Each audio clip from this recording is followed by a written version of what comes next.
Oi pessoal, tudo bem? Estamos de volta com nossos vídeos aqui do canal, né? A gente vai falar um pouco sobre a questão do movimento discordante, né, aplicado ao processo de fresagem, né? Muitos estudantes acabam tendo dúvida, né, sobre essa questão do posicionamento, né, na hora da operação da fresagem. O primeiro ponto que a gente tem que ficar atento é, né, ou pelo menos eu percebo que muitas vezes estudantes se confundem, né? No movimento discordante a fresa vai girar no sentido horário, no movimento concordante ela vai girar no sentido anti-horário. Não.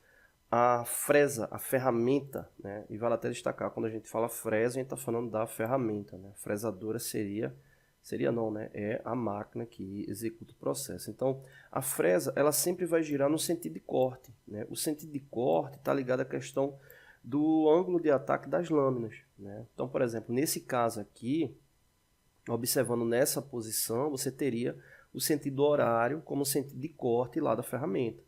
Né? Então, se vai ser discordante ou concordante, a fresa ela vai girar sempre nesse sentido, né? Que é exatamente para que tenha o ângulo de ataque e, consequentemente, você tenha lá a remoção do material. Perfeito.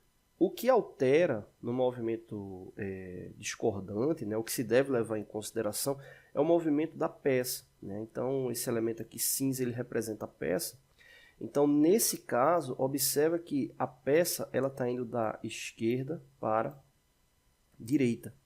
Né? Então, a ferramenta, como ela está girando nesse sentido aqui, o sentido do ângulo de ataque dela é inverso do movimento da peça. Aí, por isso que é chamado de movimento discordante.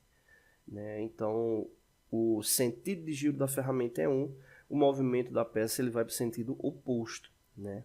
Aí muita gente pergunta, mas por que não utiliza só movimento? Depende muito da operação que você está fazendo. Por exemplo, nesse caso, como a gente está falando sobre movimento discordante, né, principalmente para máquinas operatrizes, né, quando são mais antigas, que tem uma folga maior, esse tipo de movimento, né, acaba facilitando a operação porque acaba diminuindo a vibração por causa das folgas ali do processo. Né? Já vi acontecer algumas vezes de máquinas com folga muito elevada, né? Movimento concordante, né? De quebrar a ferramenta, né? Ali no processo. Então, quando você tem uma folga lá elevada, né? O indicado é que você utilize o movimento discordante por causa da folga da máquina.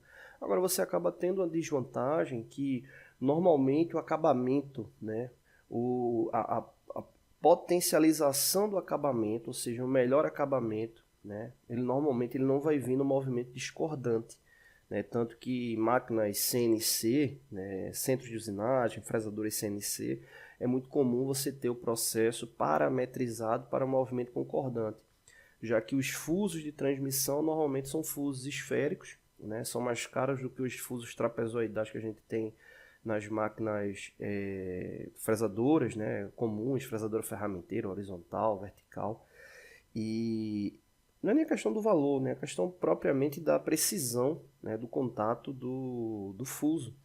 E aí, nesse caso, é muito comum para esse tipo de mecanismo você ter um movimento concordante. Né? Então, movimento discordante, só para fechar, você vai ter o sentido da ferramenta, né, o sentido de corte da ferramenta para um lado, o movimento da peça para o outro. Mas lembrando que o movimento da ferramenta ele sempre vai ser com base no ângulo de ataque lá das arestas de corte. Né? Quem altera é a peça, tá bom? Então no próximo vídeo a gente fala sobre o movimento concordante. Valeu!